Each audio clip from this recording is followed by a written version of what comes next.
La verrue plantaire, elle est liée à l'infiltration dans la peau d'un virus qu'on appelle le Human Papilloma Virus. C'est le HPV.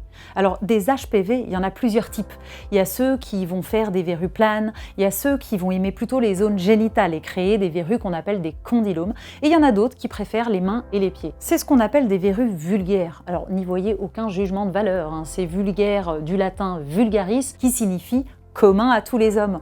On parle donc bien d'une verrue ordinaire, banale. Pour avoir une verrue, il faut avoir rencontré le virus, soit sur une peau déjà infectée, soit sur des objets contaminés, par exemple des chaussettes, des chaussures, etc. Soit sur un sol contaminé, par exemple le sol humide d'une piscine, d'un vestiaire ou dans les douches du camping, par exemple. Ce qui est fascinant, c'est qu'en réalité, 50% d'entre nous portent l'HPV sur la peau. Alors pourquoi seulement 7 à 10% développent une verrue?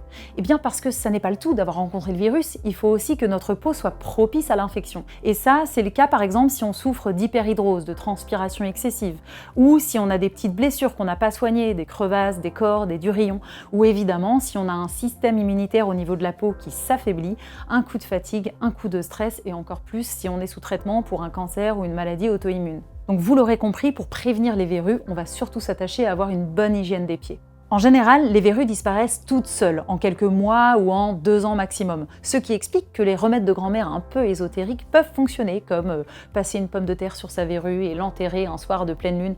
Bon, peut-être que la verrue serait partie de toute façon. Mais pour les verrues qui persistent, et ça arrive, alors on va s'attacher à la détruire. Que ce soit chimiquement avec de l'acide, acide salicylique, acide trichloracétique, ou alors on va la détruire mécaniquement, physiquement, avec de l'azote liquide, c'est la cryothérapie chez le dermatologue qui va congeler le cœur de la verrue, ensuite on va poncer ce qui est mort et on va recommencer, ou alors carrément l'enlever avec un scalpel et un chirurgien, mais attention aux cicatrices, on peut aussi avoir l'usage d'un laser qui s'appelle le laser CO2.